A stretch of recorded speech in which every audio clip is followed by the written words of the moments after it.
Hello, everyone, and welcome to the second ever Box#Cast. I am Justin, And I'm Mikko. and today we're going to be discussing the Rush movie and the 2014 regulation changes. This podcast will contain spoilers for the Rush movie, so if you haven't seen the movie yet, click the link in the description for this video to skip on to the next topic. So we'll give you guys a moment to do that now. Okay, I think they're gone. So how awesome was Rush? How much did you love it? Yeah, I liked it. I won't say that I loved it. I know you really liked it, but I would say it for a Formula One movie. I think it was good or maybe even great. Yeah, I mean, honestly, the most recent Formula One movie that I can think of prior to Rush coming out was the Sylvester Stallone one, right? Yeah, Driven. Yeah, Driven, and that was not a good movie. That was I mean, that was bad.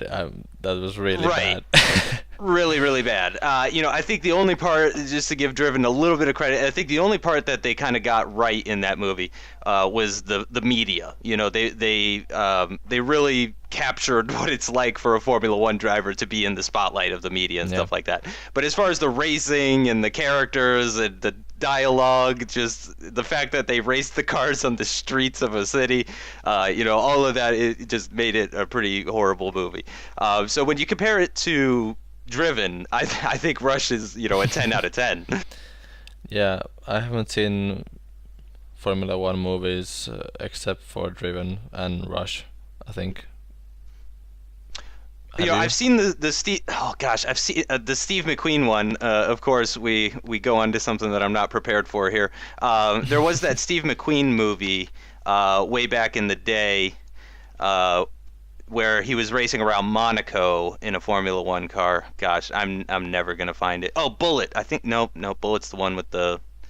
Yeah, but there's an older F1 movie with Steve McQueen that's pretty good. I would say Rush is the best movie since that one. Yeah. That covers F1.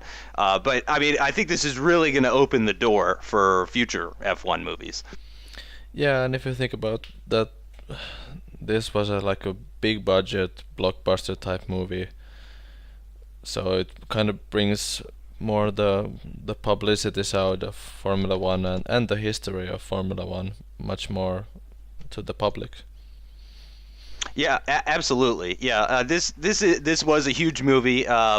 Another thing that I didn't look up before we started, I'm wondering how much it made in the U.S. Because I could guarantee you this movie made tons of money in Europe and probably even in South America and stuff like that. But I'm really curious how well it did in the United States.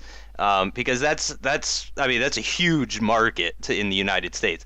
I went and saw it in theaters. I saw it on a Monday night, and there was probably about 20 other people in the theater with me on a Monday evening. So I think that's certainly a good sign. It looks like it made 71 million worldwide, but I can't find the American dollar amount now.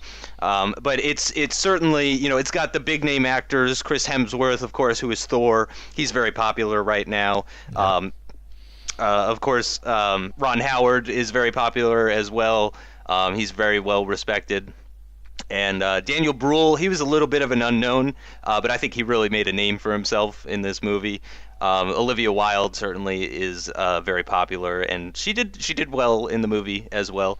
I really think all the actors did quite well. Even the guy that was playing Regazzoni, I thought that was pretty good. Just the whole thing I thought was really well done. Personally, one of my favorite parts of the entire movie is when they're racing at Brands Hatch, and in real life when they were racing, they didn't have a camera set up at one of the corners, and so you could only see the two cars go into the corner, and then Yeah. they come out of the corner and hunt ahead. And they did that as well in the movie, which I thought was fantastic. I got chills. I had geek giggles from that one. Yeah. Let's talk about Chris Hemsworth. and James Hunt. Of course, the movie is based on the real story about James Hunt and Niki Lauda. So, how do you think Chris Hemsworth? How did he capture James Hunt's personality? I think he did pretty well. Of course, I'm not old enough to have known James Hunt and Niki Lauda. I was not alive in the 70s, so I don't have as much of a reference as some other people might have to measure him up against the real life James Hunt. But from the documentaries that I've seen and all that kind of stuff, I would say he definitely captured his attitude, which was party all night, race in the morning, win, and then just continue the party that following evening, pretty much. Yeah, I think he did a pretty decent job. And uh, when you think about Chris Hemsworth as a person, of course he's probably very popular with the ladies. So I think in that No doubt. in that respect, he's kind of like James Hunt, maybe. Right, right. Yeah, I mean, my girlfriend definitely had no complaints about the movie. I've heard a lot of girlfriends of F1 fans have been enjoying the Rush movie, and I'm sure Chris Hemsworth's topless scenes certainly didn't hurt that. Yeah. But yeah, I think he did a good job. I can't really picture anyone else who could have done it better. If I sit and think of all the actors with long blonde hair and blue eyes, I mean, not even like Brad Pitt. He's kind of got a similar look. He is older, of course, though, at this point. But I think Chris Hemsworth is about as good as it gets for playing James Hunt. I thought he did pretty good. I really like Chris Hemsworth ever since seeing the movie Cabin in the Woods. I don't know if you've seen that.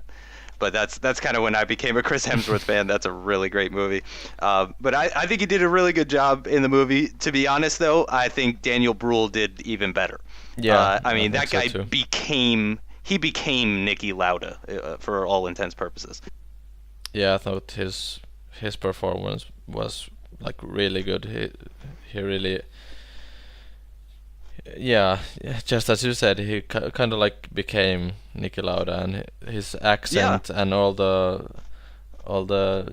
gestures and all the all the things that you think about when you think about Niki Lauda speaking and right. those Yeah, I mean, things. he got the hand motions, the accent, the vocabulary. Yeah. Of course, the writers chose the vocabulary, but still, just the way he said things. I mean, it's truly one of the most impressive transformations that I've ever seen. I've never really seen Daniel Bruhl's other work, or if I have, I don't really remember him from it. But he definitely stands out as the main guy from the. I mean, I think his performance was the best out of everyone in this movie. I'm really hoping that he wins awards for it. Yeah. And I think for the whole movie, I think Chris Hemsworth and Daniel Bruhl, they were pretty much that was pretty much the whole movie, and there was really not that much besides all the racing. The story didn't wander off from the racing that much, really. Like Olivia Wilde Right. was probably on the screen for maybe 2 minutes or something.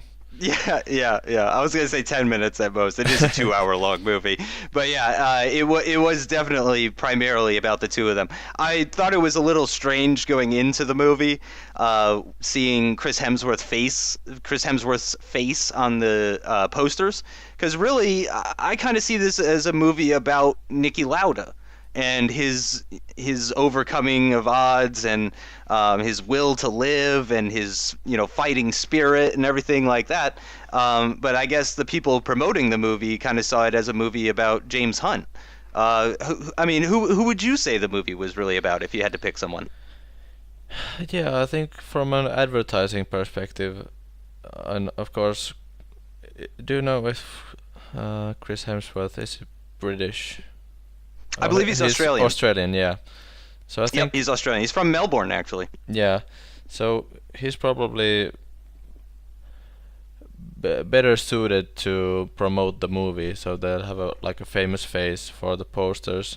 But I would say that the movie is more from a Niki Lauda perspective, and partly the movie is narrated by Daniel Bruhl. Right, yeah, exactly. So I thought it was a little weird seeing Hemsworth's face on the poster. I thought that was a little strange, but he is definitely the pretty boy of Yeah. the film, no doubt about it. So, that may have been a good choice on their part, putting him on the poster. But yeah, I thought Olivia Wilde did well as well. She was pretty good in the movie. I had no complaints about it whatsoever. I was a little bit surprised at the end of the movie. I kind of realized that there wasn't a ton of racing in it, which kind of makes sense. It's a movie. It's about characters and character development. Even though it's a historically accurate movie, Yeah. they still have to develop these characters, make you care about them, and so on and so forth. But at the end of the movie, I was like, wow, that movie was great. And then my second thought was, there really wasn't all that much racing though. But it really didn't bother me. I didn't feel like I got gypped out on some racing or anything like that.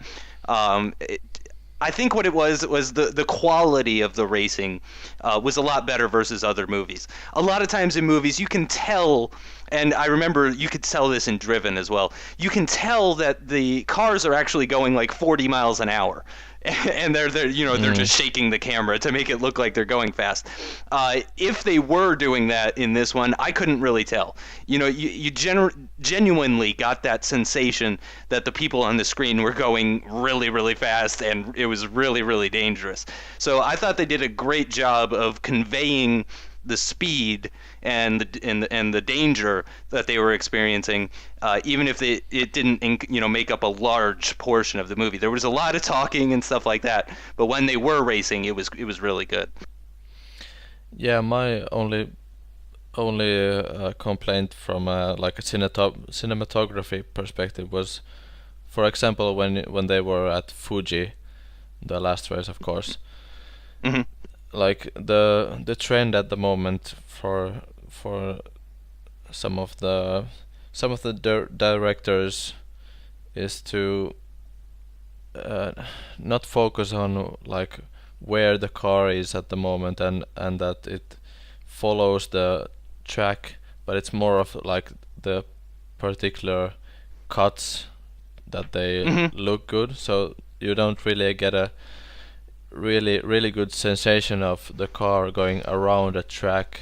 Like when you like think about what corners are in the Fuji track, then Right. it's hard to imagine that.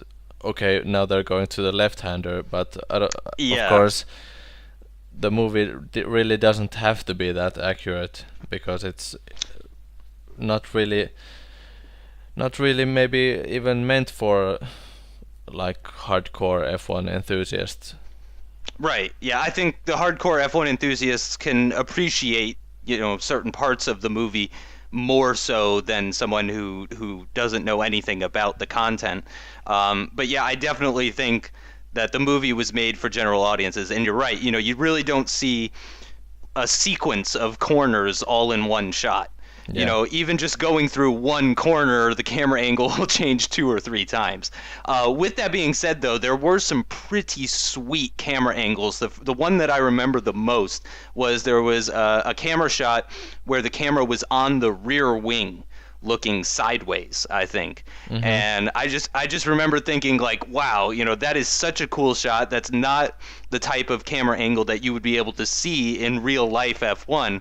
So it was kind of nice being able to see an angle that's different from what you would normally see in real life.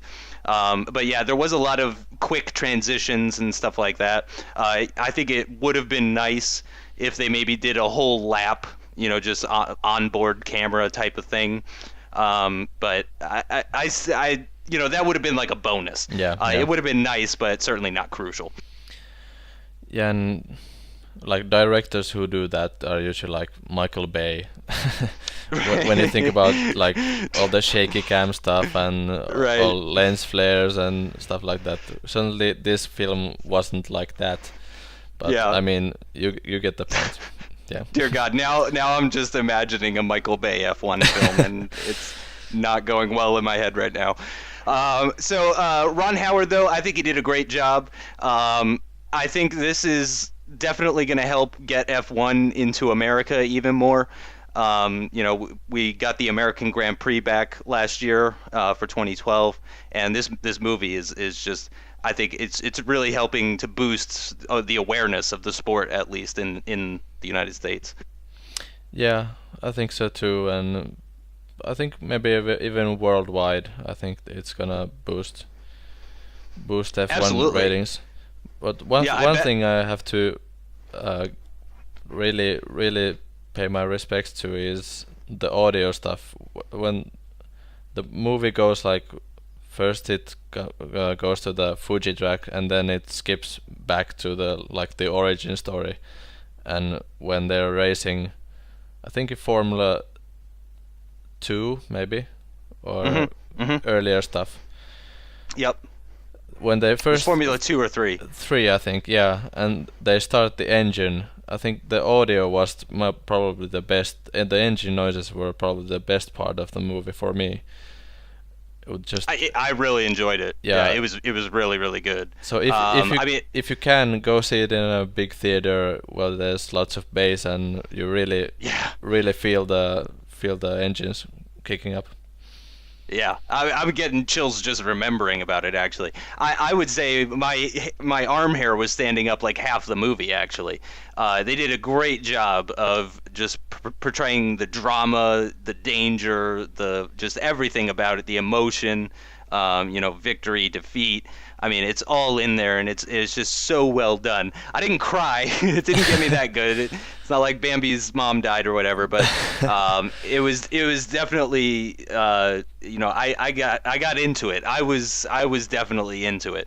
But within the first couple of minutes, even Chris Hemsworth's monologue that he did at the beginning, talking about living on the edge and how you get addicted to it and stuff like that. I mean, right as soon as that started, I was already into it. I was like, okay, this is amazing. I can't wait for the next 2 hours of it. Yeah, and music done by Hans Zimmer, of course, very famous. Hmm. No complaints there.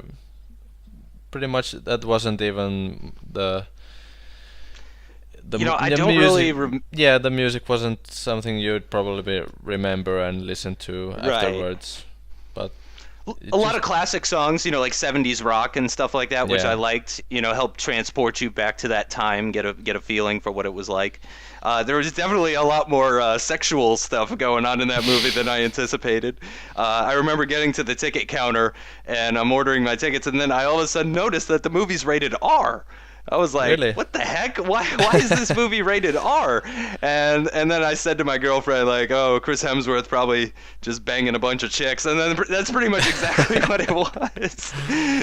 Pretty much nailed that right on the head. But that's another that's part of the diversification. They want to try to appeal the movie to as many people as possible, and it didn't detract from the movie.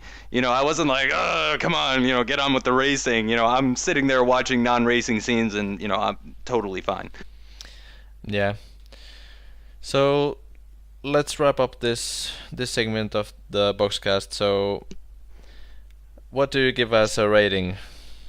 Uh, Somewhere between 9 and 10 out of 10.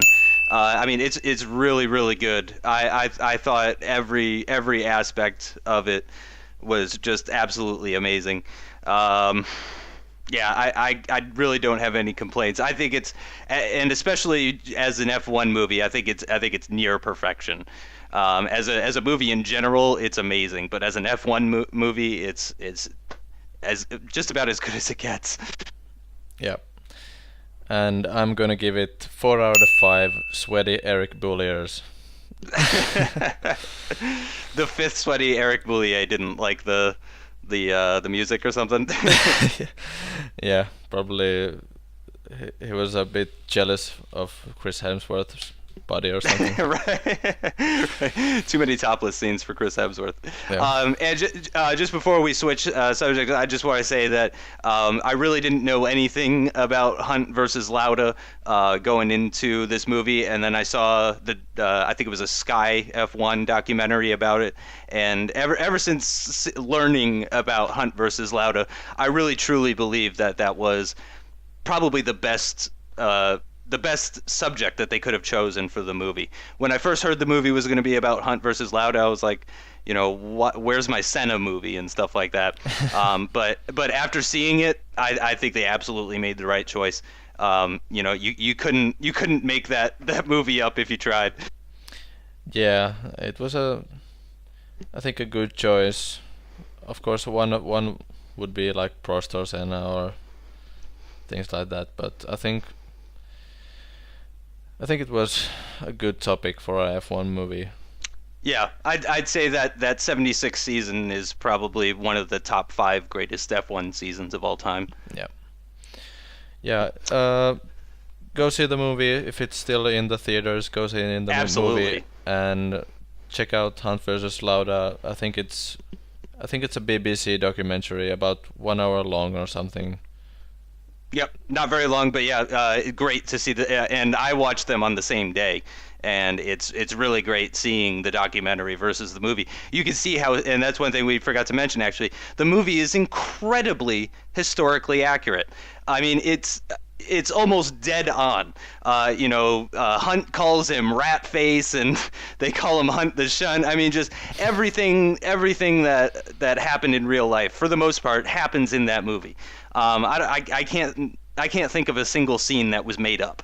I think the entire movie from start to finish was pretty much historically accurate. Yeah, and some of the cars even were the actual race cars from the day. So yeah. That was pretty amazing. That is truly amazing. Yeah, that some of those cars were actually the real cars that those guys raced in. So definitely go see it. Definitely see it in theaters if you can. It's really, really good. Yeah.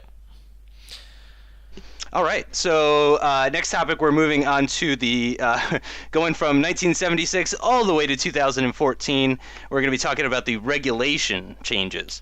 You want to start with the engines, the new V6 turbos? Yeah, that's probably the biggest change that we're going to see. So, of course, 1.6 V6 engines with turbo. Limited to 15,000 RPM. Yep, 15,000 RPM. They're definitely quieter, but they do sound crisper. A lot of people are up in arms about the sound of the V6 versus the V8. Certainly, there was a lot of people that had complaints when they went from V10 to V8 and V12 to V10 and so on and so forth. Do you really think that it's going to affect the sport all that much, losing that V8 sound?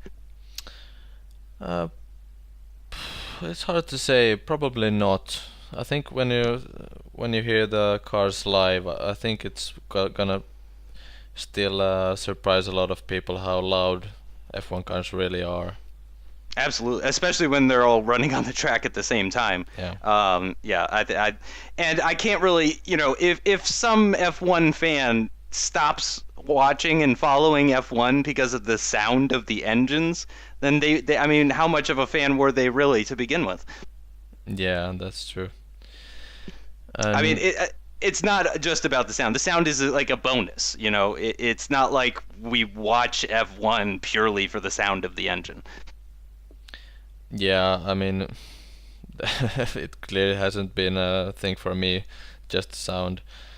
And when you think about it, it's of course dropped from, I think the peak was about 2003, 2004 when they were, I think BMW got up to almost 20,000 RPM with their engines, and then they dropped it to limited to 19. I think 2007 V8s were limited to 19,000. And then they dropped it to 18,000. Right, and that's what they're at right now. Yeah. For 2012, 2013, it was 18,000. Yeah. Yeah. I don't think it may not be great. Certainly some people would prefer the deep, throaty kind of nasty sounding engines that they have right now. But it's all in the name of progression. A lot of people have talked about how the new engines are going to be a lot more similar to a road car's engine. So there's a lot more similarities. There's a lot more correlation between the Renault F1 engine and a Renault road car engine. Yeah. So a lot of people are arguing that that's one of the big benefits of this change. Not many engine manufacturers make V8s, not outside America anyway. Yeah. And I think that's a good thing because okay, I know there's some people who argue that okay, the Formula One should be all about driving as fast as you can all the time. But I mean, if you really did that, the Formula One drivers they would have to wear like fighter pilot like pressure suits, G suits or something because they Yeah, would be like physically unable to cope with the G forces. So I right. think I mean, it so. I was getting think that crazy. yeah. So I think dialing. I don't know if it's probably even dialing it down because I think they'll probably be about the same speed as Yeah, I this think year. that's what I've heard. Yeah, initial reports are saying that it should be about the same speed as this year. Of course, the cars will progress over the course of the 2014 calendar, so they should get faster as they go. But most of the interviews and stuff like that I've read and heard, they're pretty much saying yeah, it's going to be about the same speed as this year. Yep, and of course 8-speed transmissions, which is gonna be. I think it might be something that some drivers might be. It might be hard to adjust to. Yeah, of course. I've heard also this is more rumor stuff, but I've heard the eighth gear is really going to only be applicable at certain tracks, though. For instance, you would really only be using eighth gear for Spa and Monza and Yeah. Canada and tracks that are really high speed. You wouldn't even be using eighth gear at Monaco or Singapore, maybe those types of places. So it's kind of a little bit more variation. Oh man, one thing we didn't look up. Isn't there a change to the number of gears that they can use, or aren't the gears set from the start of the season now? Yeah, I think the ratios are limited to. I think are they four Like four four or ratio. five. Yeah, it's low. Yeah, something like that. So yeah, they're And gonna they're gonna have to kind of like adapt. I think there's gonna be a lot more strategy involved with the gears now, but it's pretty much all at the beginning of the season rather than before each individual race. yeah, that's true. And of course there'll be some races that the F1 circuits hasn't been in a long time. Right. Yeah. So that should make things pretty interesting, such as the Red Bull Ring in Austria, the Mexican Grand Prix as well, if that ends up making it onto the calendar. Russia is a big question mark because no one's ever been there. Yeah, and New Jersey if that's gonna happen. Right, right. Although I imagine New Jersey, pretty much is going to be like most street circuits. It's going to Yeah, be a lot yeah. like Valencia, Monaco, Singapore, those types of places. Yep. So of course included in the new engines is the ERS system, energy recovery system, which consists Yep. of the kinetic energy stuff and then the thermal stuff. So what do you think about that? Well, it's more power, which I like. I do like the additional power from the recovery systems now.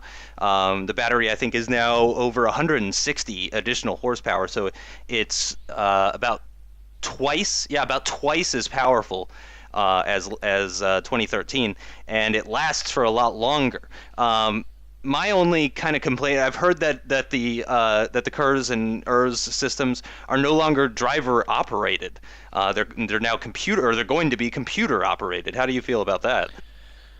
Yeah, well, if you think about the time that you have, like on a track, and you can if you could apply the power at the push of a button for 33 seconds, That would be like all the time when you're accelerating almost, dependent of the circuit, of course. Right, But like like, certainly at Monaco, that'd be yeah, a tough one to use. yeah. So, I mean, 6 seconds versus 33, that's 5 times. Yeah, 5.5 times actually, Yeah. over 5 times. It does take, in my opinion, it does take a little bit away from the drivers. I do like the KERS system that they have now because it's driver operated, so you can choose when to use it, and it becomes a strategy thing. And drivers who are smarter about it become, able to pass people or defend people that other people maybe couldn't in that same situation, just purely because they know when to use the system.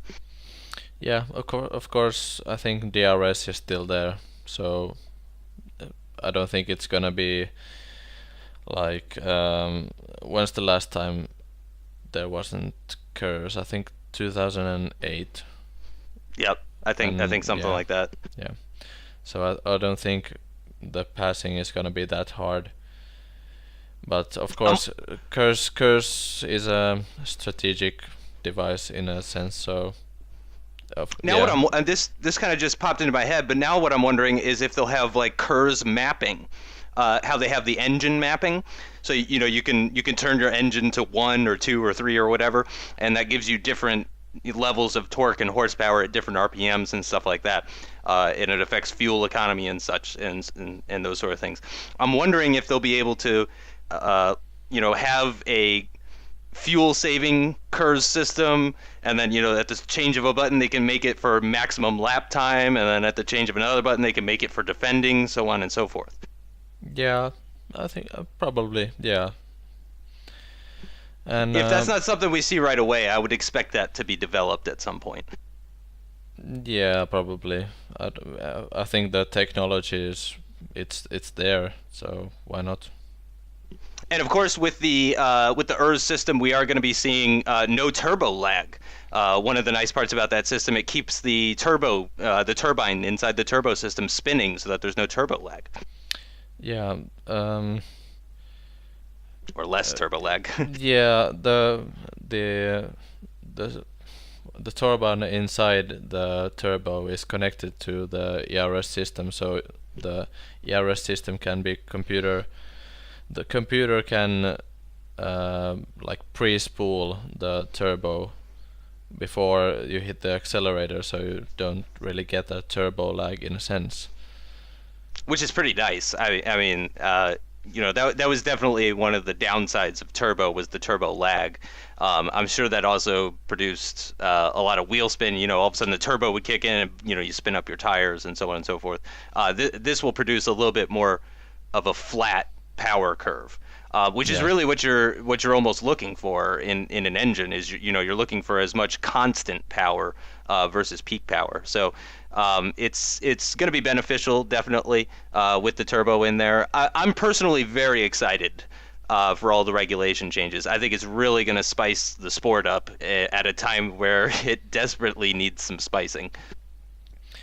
Yeah, and of course, the exhaust is gonna be different next year. Right, So only one exhaust from the middle of the car, and right. it's gonna be like somewhere in the middle of the rear wing, so you Yeah, can't blow on the lower beam wing, which is actually gonna be removed next year as well. that's right. That's right.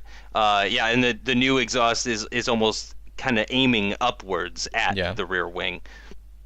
yeah, Yeah, I think that's going to be interesting. I think teams are definitely going to need to adapt their rear wings as much as possible to try and accommodate for that new system. Although I'm sure a lot of teams have already figured out what they're going to be doing with that. yeah, probably.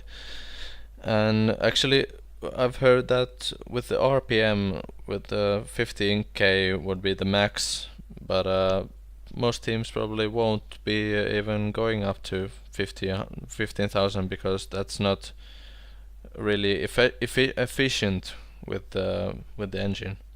Yeah, they carry significantly less fuel in 2014. I wonder if we can find I think that. that's 100 kilos next year. Okay, okay. So yeah, less fuel. Of course, the ERS system does help fuel economy. Also, just the fact that it's a V6 turbo also helps with fuel economy as well. One thing that is going to cause a difference in is the cars won't really improve lap by lap as much as they did. In 2013, burning off a lap of fuel is equivalent of gaining a tenth or two, something, or maybe even three. But it's in the tenths range.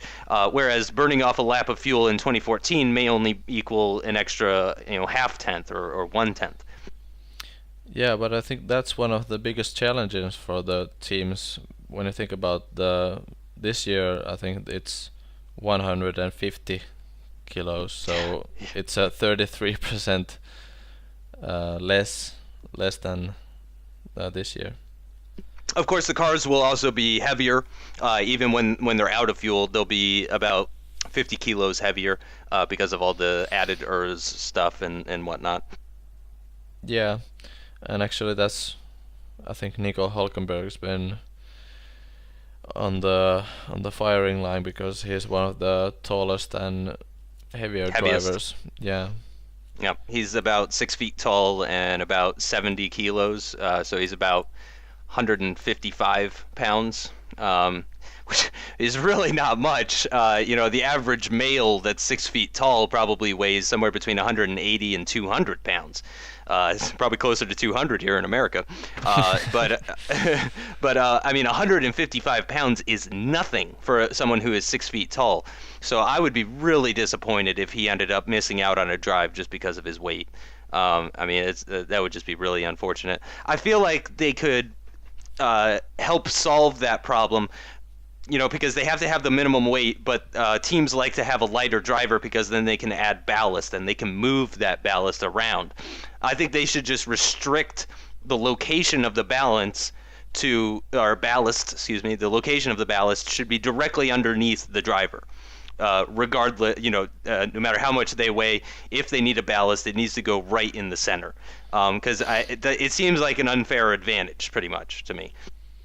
Yeah, I think the advantage per kilo is about, I think it's about a quarter of a tenth per kilo. Yeah, that wouldn't surprise me.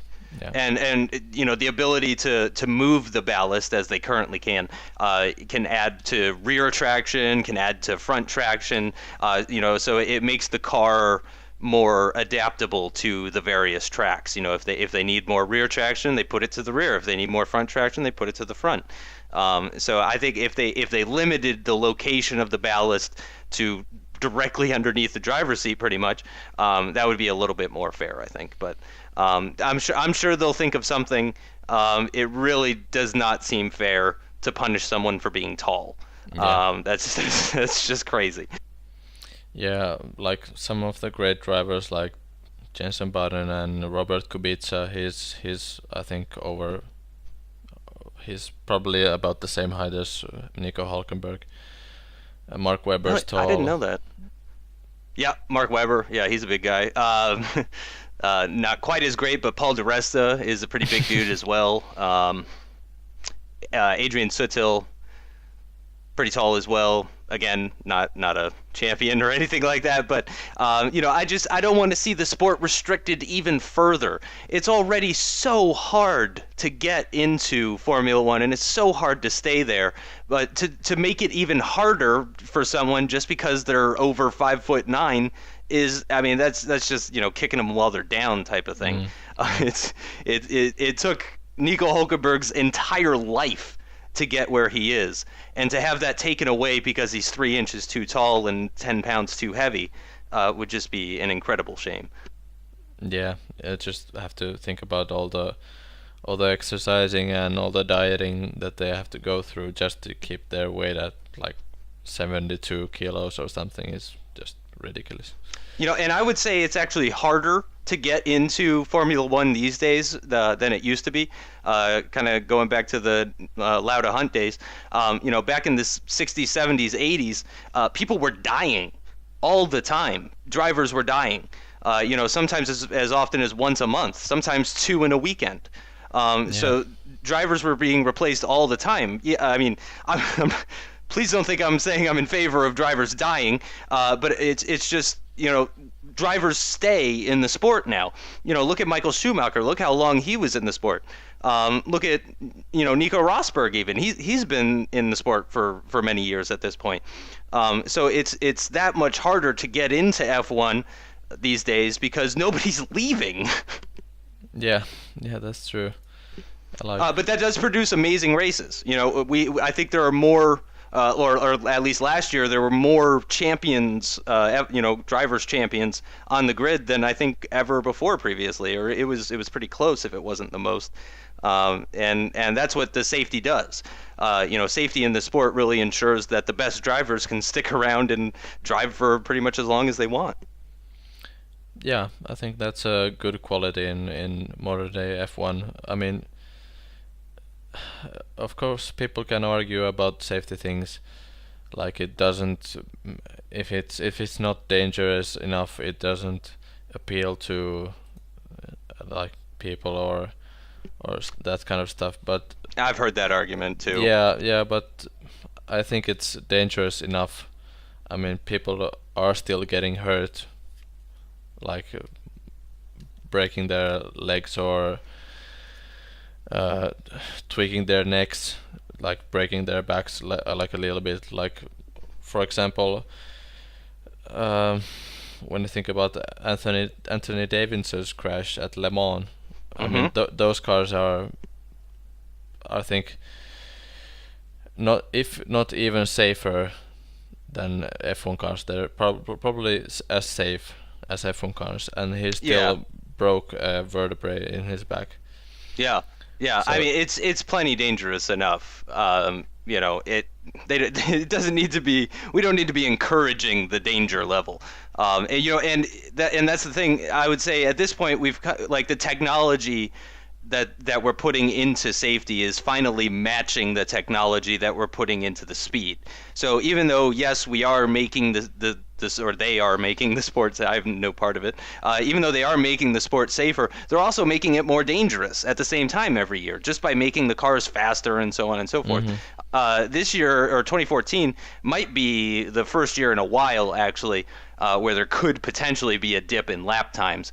But even still, with the updated KERS or ERS and all that stuff, some driver could get electrocuted to death or something. I mean, we have no idea what could possibly happen as a result of all this new technology.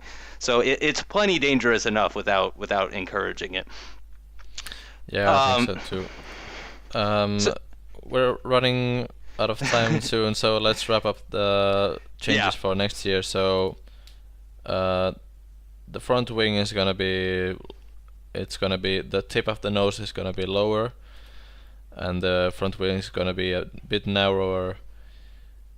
Yeah, I kind of expect that means they're gonna look. In some ways, they're going to look like older cars. Some people have made up sketches, composites, or predictions of what the cars are going to look like. And so far, I got to say, I'm not super excited. Yeah, I think when you think about the 2009 cars, I think the brown car, it has the really low front wing tip, and I still think that car is really beautiful. I do too. Yeah, I do too. I'm hoping, because the teams have a lot more time and stuff like that. Everything we've seen so far is kind of just like predictions. I'm really looking forward to winter time to actually see for ourselves what exactly these cars are going to look like. Yeah. So of course, big thing for next year is going to be winter testing and mid-season testing as well. Yep. Yeah, new winter testing. They're now going to be going to Bahrain, and I think they said potentially Qatar. Yeah. They said potentially the Losail circuit in Qatar and then the Sakir circuit in Bahrain. So that would definitely be nice. The 2013 preseason testing was not super great. It was pretty cold in Spain. It was raining a Yeah. lot. It wasn't. There was a lot of degradation. The drivers were saying that they would get 2/3 through the lap, and then their tires are gone already pretty much at that point. There's so much graining at the low temperatures. So I'm hoping that they can get a lot more consistent or relevant data from Sakir. Yeah, I think they will. And I think mid-season testing there'll be testing in 4 different locations at Europe before a weekend, so that's gonna be interesting. And no more young drivers tests. Yep, yeah, they dropped the young drivers test in favor of the mid-season testing, which I think is good, because I think that results in the young drivers test was like 1 day or 2 days. Yeah, 2 days I think. Okay, yeah. So the mid-season testing, they said they're going to be doing four. So that at minimum, that's 4 days of potential young drivers getting their shot in an F1 car. So I definitely think that this is a good step in the right direction. Yeah, and they're gonna be lengthening the free practice one by half an hour, so it's gonna be 2 hours long, and they'll be getting one extra set of tires for the first 30 minutes Yep, of the free practice. So that's gonna be brilliant. yeah, really good. Absolutely brilliant. Yeah, I think that is a long time coming. That's something that you hear commentators talk about a lot. Actually, is this change? Sky, BBC, both of them. I've heard the commentators on Friday Free Practice mention how they wish that the teams got an extra set of tires that could only be used in FP1. This is even better though, because the extra set of tires can only be used in the first 30 minutes of FP1, which is going to help rubber in the track, encourage people to go out there, encourage young drivers to get some time under their belt. I think all of that is great. The mid-season testing, the new winter testing location, the extra half hour in FP1, the extra tires in FP1, all of that just adds up, and I really think it's going to help. Yeah, I think so too. Yeah, I think we're out of time. Yep, pretty much. We've got a little bit long again. So that's going to do it for this episode of Box3Cast. Thanks for watching, everyone. Tune in next Monday, where we'll be talking about the Indian Grand Prix and a yet-to-be-determined topic. Feel free to leave a suggestion or a question for future episodes. We record these on Sundays so that we can have them uploaded on Monday. So if you guys have any questions or topics or anything like that you'd like to see in a future episode, please leave a comment in YouTube here in the comments section, and we'll do our best. Yep. We'll see you next week. Thanks for watching, everyone. Bye-bye. Bye bye.